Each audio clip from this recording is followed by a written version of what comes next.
Hey guys, what is up? It's Dusty here, and welcome back to another crypto live stream. Just gonna wait a couple of minutes for some people to hop on in. So if you were already one of the people that was too quick, no worry about it. Just taking a couple of minutes for some people to hop on in, as I have a theory that I really want to kind of run by y'all. But I think it's really interesting because, well, the entire crypto market just had a little bit of a crash. I think you guys all have seen it right now. Bitcoin is going down 3%, ETH down 5, 6. ADA is actually, funny enough, up quite a lot. And I also don't want to call this one of the bigger crashes because obviously it's only like, I don't know, on average 7% the crypto market is down, with some coins at minus 13, but some only at minus 2.5 like XRP, which, by the way, is handling this really freaking well. XP is like one of the best performers next to ADA. But I've been thinking of a theory that relates to Bitcoin and China and the US dollar and everything, and I want to run it by y'all. So I thought the best way to do this is to go into a live stream and get some thoughts out to y'all and see what makes sense, see what doesn't. Maybe it's stupid, maybe it makes a lot of sense. But understand, if it were a video, I think things through a little bit more properly. Now that I'm doing it live, it's more of an experiment type of fun project in terms of how we're thinking about these things, all right? So keep an open mind. Don't conclude things straight at the bat here. And, yeah, I guess I guess we'll have to see, because actually, in reality, quite a lot of coins are doing pretty okay. I mean, it's just Bitcoin that took a pretty interesting dump, really. I mean, it's 3.3% down. We have a cool story on that, though, coming in just a second. Let me quickly actually share this over on Twitter. And then we shall be wow going on. Let me do BTC and XRP. There we go. And I'm going to share it over in the Telegram. And then we can get started. All right. How you guys all doing? Somebody says I'm all out. Let's actually quickly check in the chat box. Who actually sold some crypto? Like, already? I think it's always kind of fun to ask that question, because every single time we do a stream talking about some dump or anything of this sort, a lot of people are also talking about how they've sold all their crypto and whatnot. I hear that not often, but I hear it every now and then. So I think it's a rather interesting little question to ask as well. Let's see. I see somebody say, crazy. I only sell dips and buy on high. That's exactly the way it should go, indeed. I sold a small bag yesterday, sold 0. Awesome. And Tristan said he's all out. Yeah, I haven't really sold anything, guys. I'm not really living by that road. I think it's better to hold on to it and just wait for the gains to come, I guess. But hey, everybody get their own thing. Let me also get the mouse out the way. There we go. Perfect. All right. So let's start, I guess, from the get-go, huh? Welcome, guys. Welcome. Let's take a little bit of a look at what I have for y'all. First of all, we are at 100 oof. Just had a little fall right there, but we are at 139,407 subscribers. Pretty cool. I'm going to try to do that every single time we start a video to see where we were at, to see how the channel is doing. You guys can cry with me when we go down. Having said that, today I have a little theory on Bitcoin's price, which mostly relates to everything, I guess, because, of course, Bitcoin sets the precedent for everything. Looking at the Fear and Greed Index from the get-go, it doesn't really show you much. And I've actually proven that a couple of times. The Fear and Greed Index is measuring a couple of metrics that literally have no say for the future nor for the current. And I was looking for like 20 minutes on the picture that I wanted to insert here, but I couldn't find it. I shared it on Instagram, I think once, but I just couldn't find it anymore. And that was basically that when Bitcoin hit $40,000 for the first time, the Fear and Greed Index was basically at, let's say, 80 or so, because people were excited. Right now, it's at 20 when the Bitcoin price hit 41,000. Why? Well, because it's all relative. But what does that show us again? Well, it's a relative game measured in volatility, which again can be a good or bad thing. Market momentum / volume, which can be a good or bad thing. Social media, which can be, I guess, really like disturbingly inaccurate. Surveys has been paused. Dominance, which in my opinion says almost nothing either. And then trends, which is one of the only things I guess you can really run a thread by. But even then, none of these numbers are anything, so to speak, provable that they actually have any say for the future. Volatility, you can't really pick any of this stuff to mean anything in the future, if you guys ask me. So in terms of, people are fearful, like I've been seeing everywhere on Twitter right now, it is the truth. but that does not mean that the price just won't go in a crazy pump frenzy tomorrow just because people are panicking today. Now, I've shared something on my Twitter, and that's actually what the main story is about here. If you're not following me on Twitter just quite yet, guys, it's the DustDBC. Make sure you follow me over on there. We're almost at 50K followers. Make sure you check it out. So I shared this. Breaking news. China is warning the United States and Europe against a rapid rise in interest rates that would slam on the brakes of the global recovery. Here we go. And guys, you can see here, China warns the West against rapid interest rate rise. And guys, I've been thinking about this for so long. Man, I've actually read multiple different articles about this in the past, and here's the one that I shared with y'all, I think. No, this one I didn't share before, but I've shared articles of the sort before. Here's again that same sort of, is it actually the same article? It's actually the same article. That was actually coincidental. China warns West against rapid interest rate rise. Xi Jinping says major economies need to be wary of negative spillovers hitting the global recovery. You gotta take this with a bigger basket than we usually take the news specifically coming from China. Usually we kind of are like, oh, interesting. Anyway, but now, no, this is actually a little bit more important. Why? Well, because the underlying threat that they're warning of is something which is very real. We've talked on the channel about inflation, about interest rates, and I've talked about the circle, basically, how it goes. So every single time you want to incentivize the economy, you lower your interest rates, and every time you want to kind of mess it up, go into a nice little recession, you basically hike up your interest rates. Because what that does is it allows for less innovation as the cost of money, basically the borrowing money, becomes more expensive and saving becomes more incentivized. And so people start spending less and businesses start investing less because, again, borrowing money becomes more expensive and so forth and so on. It's that little cycle. And once more, it's a legitimate threat. Now, how does that relate back to us? That's, again, the research I've been trying to get into for a little bit. So what I started off with was kind of looking at the Chinese yuan. I know, right? I know. The offshore yuan appreciated past 6.356 on Monday on strong seasonal demand, which was interesting to me. Like, why would that be so? Even after a slowing economic growth prompted by the Chinese central bank to cut one of the country's key policy rates, the People's Bank of China lowered the interest rate on 7 billion yuan worth of one-year MLF loans by 10 base points to 2.85%, as well as on 100 billion yuan worth of 7-day reverse repos by the same margin to 2.1. On Monday, decision came as China's GDP growth slowed to 4% in the fourth quarter of 2021 from 4.9% in the previous, and we can all kind of understand that the rest. I don't want to read out the rest.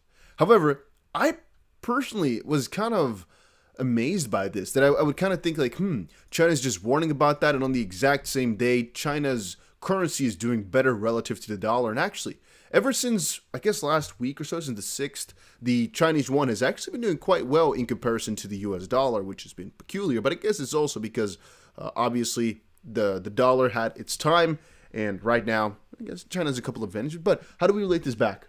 Well, today specifically was a really interesting day for all of that. Now, let's look further into all of this. So one of the things I saw from a couple years ago is Bitcoin hitting a record inverse correlation to Chinese yuan in the past week. Inverse correlation between Bitcoin and Chinese yuan has hit record levels over the past week amid global economic uncertainty. And the official article, I believe, is on Bloomberg, which basically talks about the exact same. And I started thinking about that.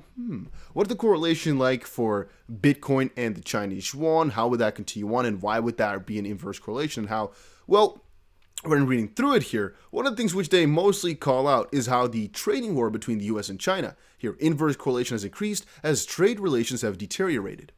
The correlation first became more evident in April and May, amid rising tensions in the trade war between China and the US. The current magnitude of the inverse movement is similar to that of gold against Brent crude oil futures. Gold prices also tend to rise when crude oil futures are dropping. I kind of started thinking, right? So just now, a couple hours ago, and I already warned about this over on my Twitter, China warns the West for rapid interest rates there, right? Now, at that exact moment, we see Chinese yuan do pretty well in comparison to the US dollar. And at that exact moment, from that point forward, the Bitcoin price starts falling. I don't know about you guys, but it made a little bit of sense to me. I've been thinking about this for a little while. Once more, guys, make sure you put down below what you're thinking. It's just a little theory, but it's kind of interesting to me. Having said that, what are the long-term consequences of this? Well, it depends, I think, on how the U.S. picks it up and what exact incentives are given and whatnot. I mean, the U.S. dollar index I thought was doing really well, but it's relative as well. And I've been kind of brainstorming for the last couple of hours because even the stock market, as far as I could tell, is not really taking a really big dump the last couple of hours. It's definitely not doing quote-unquote good. And the general direction has been downward in the same sense that Bitcoin has been having it. But you can't really say it's been too bad or really dumping too much, which I guess usually goes one-to-one. You can't really claim the Evergrand news is the main culprit this time. We very often have said that 2 days after Evergrand news, the markets go down a little bit. And again, guys, 3% on the Bitcoin price is very heavy in our current market because it doesn't happen as often anymore. However, that does not mean what's going to happen in the the near future after that. As right now, we actually bounced when I started this video off of a nice little support here, which actually became a little bit below my support line, unfortunately, but I expected us to kind of come to that level. Why? Well, this is the support that we drew in, I don't know, like a couple days ago, like 5 days ago or so, or 7 days ago, I think, when we last covered this in our stream, the Bitcoin wisdom chart. Let's actually refresh this real quick. Bitcoin actually had a really nice reversal on the last 15 minutes. You guys are shouting in the chat box, which is actually peculiar too. Ooh, so we did not call out the bottom. Unfortunately, guys, we were, let's see. We had a nice little, I guess you can say we were kind of on target. Not going to lie to y'all. Because if you check it here, it may be hard to see for you. I'm not exactly sure how I can zoom in on this website. Not even sure if it's actually possible. What you can see is that we actually called out the bottom for the majority of these candles here. 1, 2, 3 we called out for. It's just one candle where it broke below to then shoot back up. Isn't it kind of funny? Because we expected this to be the bottom at about 41,623. And it was unfortunately about $200 lower. I'm going to call it valid for ourselves here. We made a nice little good bottom expectation for Bitcoin. And again, the moment that it break through to the downside, it broke up to the upside again as well. Let's see here. I'm going to zoom in a little bit so you guys can see better. See what happened, guys? This is the bottom we called for. This is what happened just now. A little bit sad that we weren't spot on, but I'm going to call it fair enough. Look at that. Again, guys, I did not put this line in today. This line has been there for a couple days already. That's pretty juicy. Emma Zim coming to the $5. Thank you very much, my friend. You still here, huh? I haven't seen you in a little while, bro. Haven't seen you in a little while. All right, guys, let me know what you guys think about all of this. First of all, why in the world did the Bitcoin price just recover again, huh? Well, in my own opinion, is because a lot of these falls are really unnecessary nor logical. It's like a very heavily manipulated market because as many theories as I can put here, a lot of them make sense, a lot of them will sound well. None of them really make a lot of sense. Even the inverse correlation, I can kind of draw a line between the two things, but even then, it's not as if this war is really becoming a big thing right now or anything along those lines. So why would it have an inverse correlation and why would all this be going on? It's just a lot of confusion right now, a lot of speculatory pieces as well that we have, and it's been really interesting. I have so many different theories on what's happening right now, man. By the way, a lot is going on in the crypto space as well. I'm going to go through a couple of things, right? Whilst the crypto prices are just going into a crypto manner, of volatility, I'm going to go through a couple of different things that happen in the crypto space right now. So if you're excited for that, guys, actually make sure you press that like button if you're watching this right now. I want to get this video to 120 likes. That's my goal for today. That's going to be a cool little mark. So make sure you press that button. First of all, what I just saw, guys, I'm going to go through a rapid pace, huh? An Olympus DAO shed 30% triggered by whale sell-off. What is this? I've never used Ohm before, but apparently they had a little bit of a breach in the sense that a very big whale sold a very juicy amount, which took the price from 186 to 104. And all I can say for you guys for this is be careful with decentralized protocols. Several other protocols that use similar tokenomic structure to Olympus DAO have also been hard, as a lot of people are taking their profits or taking their money out. Olympus DAO was started by an anonymous developer Zeus to reduce DeFi dependence on fiat-backed stablecoins like USDC and USDT. The project uses bonded and staking to back the minting and intrinsic value of Ohm. The protocol has popularized the meme, the 3-3 meme, a reference to the project's purported game theory model, where the most beneficial outcome is achieved if all holders stake their Ohm tokens, which I guess is quite logical. However, oh, bless you. Thank you. All right. Oh, nice. I saw a couple of people talk about Wonderland in that sense as well. It doesn't really matter. All I wanted to say is that a big will came out and took the project by surprise to dump on it a little bit, which was an interesting development, and that took the price down like a truck. But then again, here's the irony of it all, guys. If you're thinking, Dusty, so that means we should be careful with decentralized protocols. Should we then go for centralized? Well, no, because alert, Crypto.com apparently suspended withdrawals as users report funds leaving their account. There was some suspicious activity going on, some sussy stuff. And apparently the crypto withdrawals have been restored already, and the funds are actually safe. But it's interesting. Very freaking interesting. So one guy whose name cannot be named, I messaged you guys hours ago about my account having a couple $1,000 stolen out of nowhere. I'm also wondering how they passed the 2FA. Somebody else has lost all my Doge and Sheep. I used Binance and Coinbase. Now even my Coinbase got hacked. If those got hacked, then your email and password may have been compromised, obviously. My wallet also hacked some days ago. 700 USDC and 1,000 ADA are going out without any 2FA. And somebody else says, my wallet was just hacked. 0.27 Bitcoin withdrawal, 7 times in my account. What's going on? So straight off the bat here doesn't make a lot of sense, but I think the fact that one of these guys is verified made them, trigger a little bit. And I'm also not really sure if anything was actually taken out, because a couple of people have faced some concerns, and we can't really know exactly what's going on in the back end of their systems. I mean, it could literally be so that a lot of money was stolen. They're just trying to kind of go over it and say, oh, funds are safe, and they go on with their whatever system they have. But it could also be that nothing really happened. These guys are lying or joking around or trying to FUD. Maybe these are people who use a different protocol that want to FUD them. It's yet to be seen. But I'm just telling you all, be careful, because at any one of these days, the exchange that you use or the protocol that you use can say, you know what, we're not in it anymore. We're going to go bankrupt, or we're going to go leave y'all. Maybe they made enough money, $5 billion, and they're like, you know what, I don't want to do this anymore. Yeah. So, just be the moral of my story is be careful what you put your money at. Not your keys, not your coins. And everybody should really write that on their chest, right? Not really with ink or anything, but like, I don't know, maybe maybe write down on a piece of paper. Not your coins, not your keys, not your coins. There we go. All right, I wanted to kind of actually take my story from the start a little bit further, and I just kind of forgot this little thing that I looked up. Forget a stock market crash, the bond market may collapse first. One thing a lot of people are actually forgetting is that right now we're actually looking at a house of cards from a certain perspective. Huh?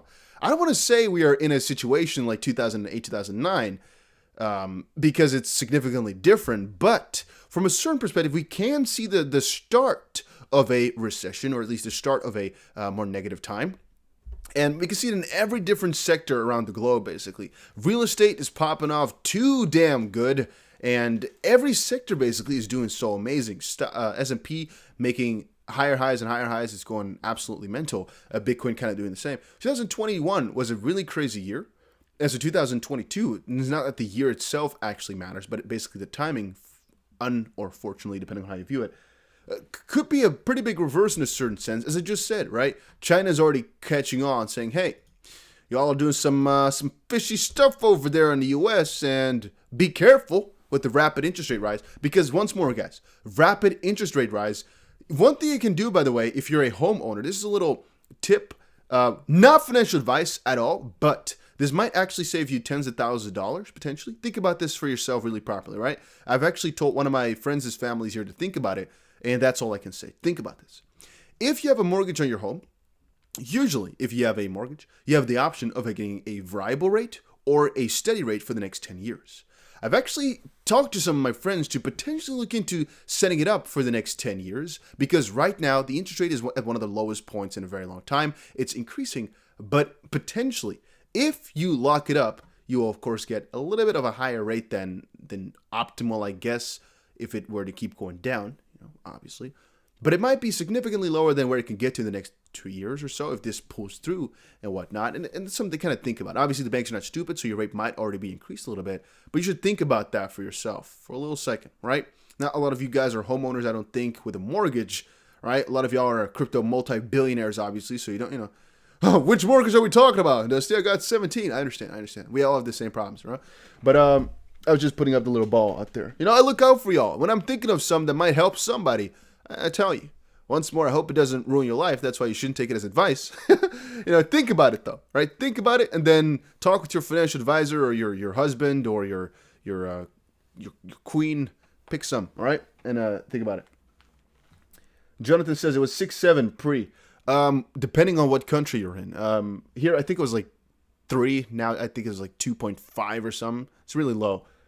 It depends so much. It depends on a lot of different factors as well. In America, it depends on even more factors than in Europe. I think here it's a lot easier, specifically Netherlands.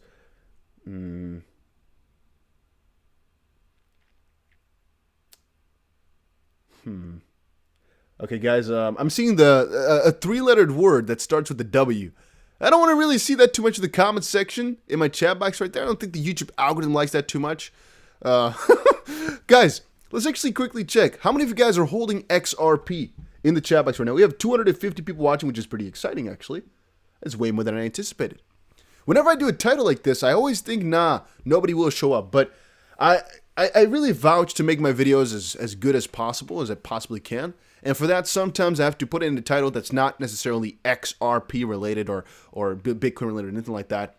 But it's honestly just the best content that I can make. Here at the start here, I've been thinking about this for hours, and I've been thinking of the best way to tell y'all. But I thought a stream would most likely be the best way to do it. And once more, I'm just trying some stuff out here, guys. So let's see. BV says, nope. Sorry, Dusty. Let's see. Holding. I do. Okay, so we got I'm going to say about 95% the people holding XRP. I guess just one person says no. Yeah, I guess the majority of people in the chat box are, huh? Except for BV. He's not holding. I understand, bro. No worries about that. But it's kind of funny to see. I think the majority of people in my chat box always hold XRP, huh? You have the XRP army in the chat. All right, so one of the things which just happened to XRP, which I think is also pretty exciting, Binance completes the WXRP integration. And by the way, I'll most likely do a video where I explain some of these parts again, because you know, in a live stream, a lot of people don't watch this back. So if you're gonna get some of this information twice, just stick with it, all right? Or just skip the video then, because I think it's important for a lot of people to understand this. So what it basically has done, right? This WXRP. This is XRP, as far as I know, on Ethereum. And the way in which it works is, if you want to utilize XRP in any Ethereum ecosystem, any DeFi basically, well, it's very difficult because obviously XP is their own chain, Ethereum is a chain. How does it interoperate? Now, theoretically speaking, though, through an oracle like Chainlink or some of the sort, they can basically take the XRP price on the XP chain, take it over and put it onto Ethereum, and basically give it a little name, which is WXRP, standing for wrapped. Because again, it's not the official XRP, but it's an Ethereum type of XRP token, sort of, that replicates the XRP price. It's a one-to-one thing. So now you can integrate this WXRP into the DeFi over on Ethereum. And that's why I want to make a special video about this, because it's a really big deal. But since y'all are watching this stream right now, I thought it would be cool to share it real quick. But that's a really big deal. Then also, by the way, for a couple of people that are wondering why I'm sometimes, you know, scaring people off with this, with stuff of bigger crashes. If you really take a good look at Evergrand and everything that's happening in the background of things, it's a really interesting situation. All right, it's a world, I guess, which a lot of people couldn't have imagined or fathomed because of what happened in 2008, 2009. But there is way more going on that people are not really talking about. Yeah, I don't want to talk about the Lehman Brothers, but you know, there's a lot going on. So let's just put it like that. Let's keep it simple in that sense. You know, there's a lot going on. One fun theory about things going on is the Ripple v SEC lawsuit. Man, BC Becker shared this. It's interesting. December of 2017, Bitcoin began a bear market that took 1,095 days to recover from. That was 157 weeks. After that time, when the all-time high weekly candle was set for Bitcoin, the SEC claimed XRP security of 157 weeks for Bitcoin to reclaim all-time high. The day after. It's also something you got to think about, you know? Isn't that funny? Isn't that funny? Isn't yeah? I don't even know what to tell you about this one, except for the fact that the XP lawsuit is one of the craziest things I've read in my life. I've been with it from the get-go, from the start. We've been covering it on this channel, but even now, I can still tell you, almost none of this stuff makes a lot of sense. None of the stuff about that lawsuit makes sense, man. Every single time I read further into the lawsuit, the deeper I go down the rabbit hole of just thinking, man, it makes absolutely no freaking sense. And I think you guys agree with me on that one, man. Right? There's not one line that we can pull through there. Is it because the SEC wants to get XRP just rolled as a security, like the normal way? Is it because they wanted to try something out? Is it because they wanted to get Ethereum? Is it because they wanted to regulate crypto and they had to start somewhere? Is it all a show? Are Ripple secret agents from within the government that are trying to expose crypto, destroy crypto through these means? Is it all a big operation? There's so many different theories that are out there that some of which are feasible, some of which are kind of stupid. But at the end of the day, all I know for certain is that I have no idea what's going on. And the further I read into it, the more I understand that I really have no idea what's going on, and that we will probably not know until a couple of months from now when a decision is made. And that even then, right, when we know more, we'll still not know what went on or what's going on, because whatever result comes out of it, we'll not know if that was planned or just like coincidental or fun, and what negotiations happened in the background, what the deliberations were, why a lot of things happened. We're not going to see the majority of questions that we have answered. And even if we think we will, most likely there's a lot of loopholes in that sense that come out of any question that we get answered. And I'm just sometimes kind of thinking back about how this all happened and how it could make sense, but it really doesn't. I've been thinking about this for hours. You got to remember, guys, if you kind of add up all the hours I've spent researching the Ripple v. SEC lawsuit, and you then put again into words how little I understand about it, even though I can tell you the majority of things which are known on paper about it, that the majority of people could know, as I've most likely covered every single announcement. And so I know every decision the judge made. I know every decision that the lawyers were talking about. I've been with every single one of these calls. I've been everywhere. And I think a lot of you guys have been with me as well on all these things, right? We've covered it all on the channel. Yet still, so many questions are out there. So many things are unanswered. And I don't think the majority of questions we have will be answered ever. But that's my thoughts, though.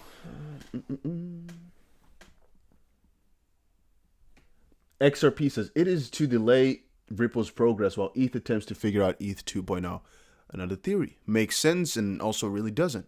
I mean, how would it delay Ripple in any way, shape, or form? From 95% of its efforts, it's only delaying them at 5% of it over in the US. So it's also not a really valid point nor a logical point that this is all done to just give ETH a head start. Nor are ETH and XRP literally competitors, so it also doesn't make a lot of sense. You know, I've been thinking about this for so long, man. And you can talk some stuff in the comment section, but I think the majority of those theories I've thought about already. Well, let's move on with some other news that we have, all right? So Bitcoin predicted to plunge below 30,000 by Invesco. Stupid stuff. Oh, okay. Thank you very much for this. All right, so this is company number 6,666, who has thought that the Bitcoin price will dump. Yeah. There's about, I don't know, 5 million people, maybe 20 million, maybe 40 million people who think it's going to go down. 30,000 is just an arbitrary number. He literally says he sees a decent 30% chance of such a bearish scenario translating into reality.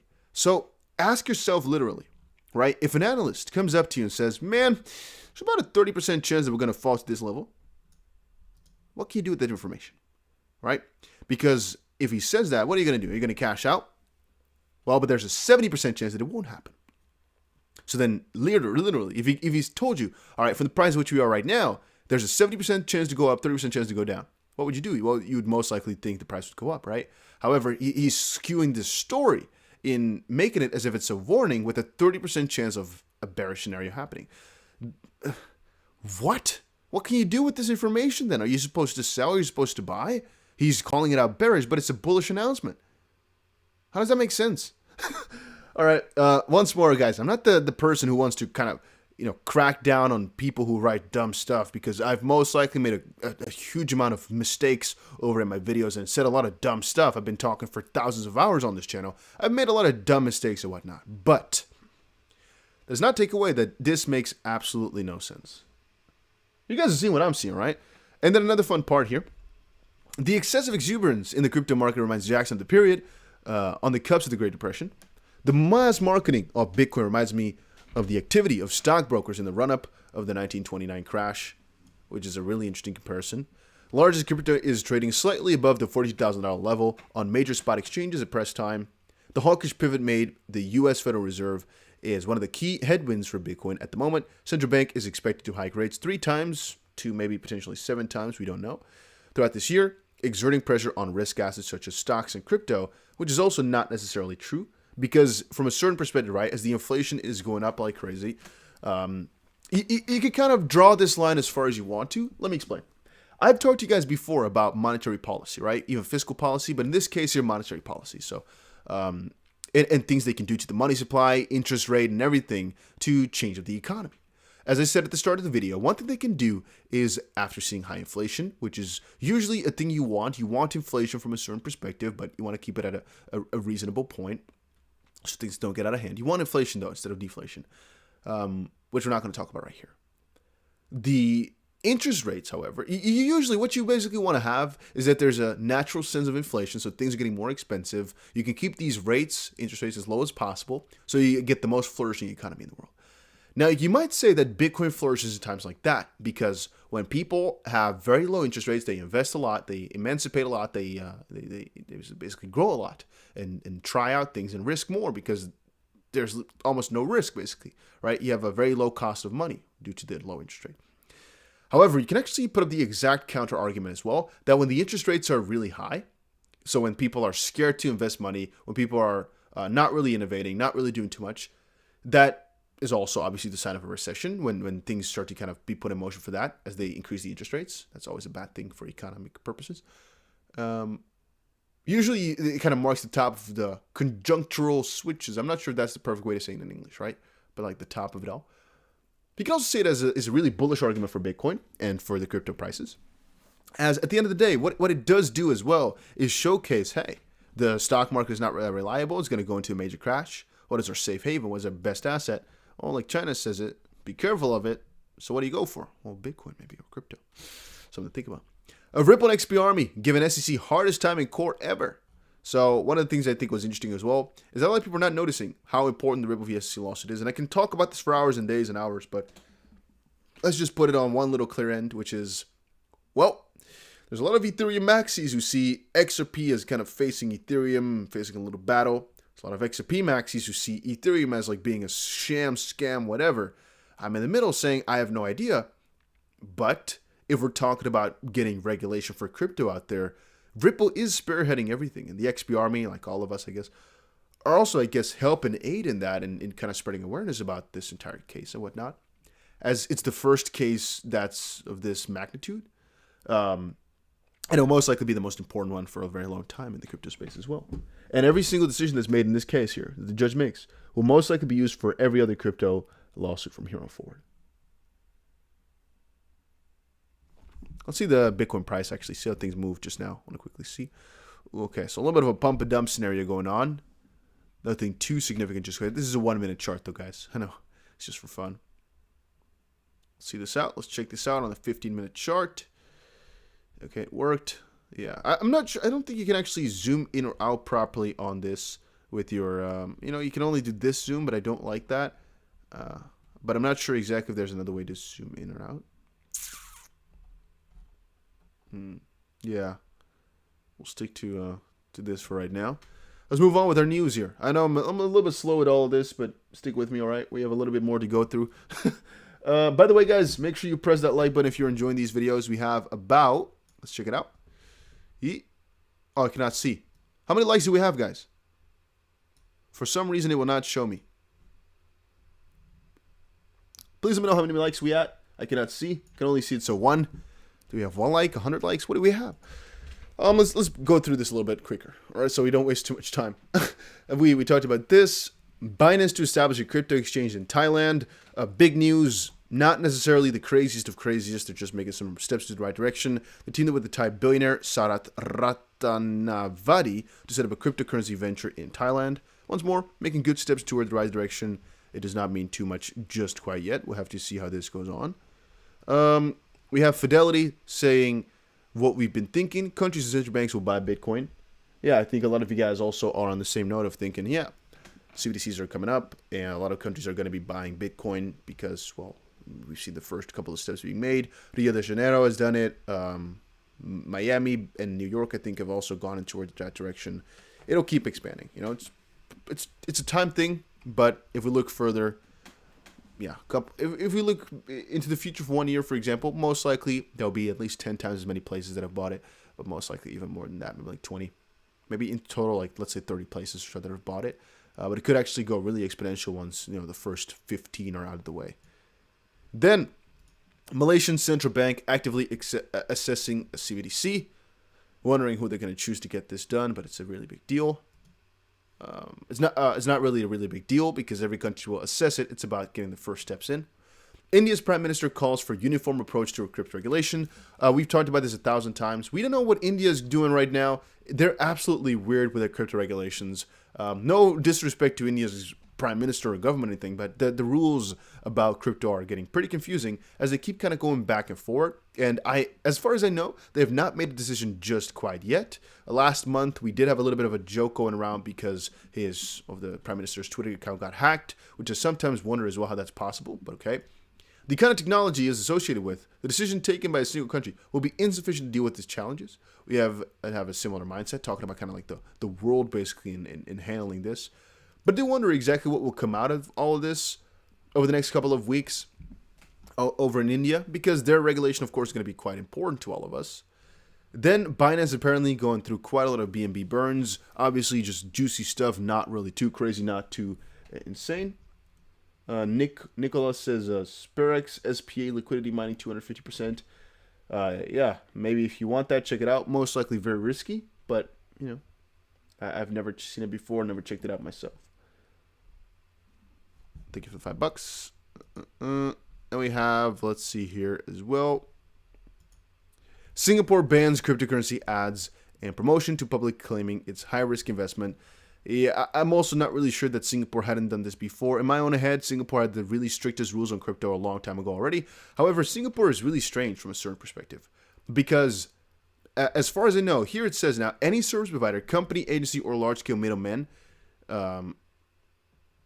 dealing with crypto are not to advertise their services in Singapore, which I kind of wonder how that worked, because that means no more ads in the entire Singapore, yet Singapore is like a hub for cryptocurrency companies. I'm like, what if you have a company in Singapore, but you're not residing in Singapore? Let's say, for example, right, we have a Singaporean company that's basically in where they're operating in a different place. Can they launch the ads in different countries, even though they're a Singaporean company? Or do they mean like you cannot have these ads running in Singapore? Or do they mean you cannot show... You know what I mean, guys? The two different things. There's like, you cannot operate from within Singapore and do ads for crypto, or you cannot show the ads in Singapore, or maybe like a mix of both. That's another confusing little rule on that one. Not too sure.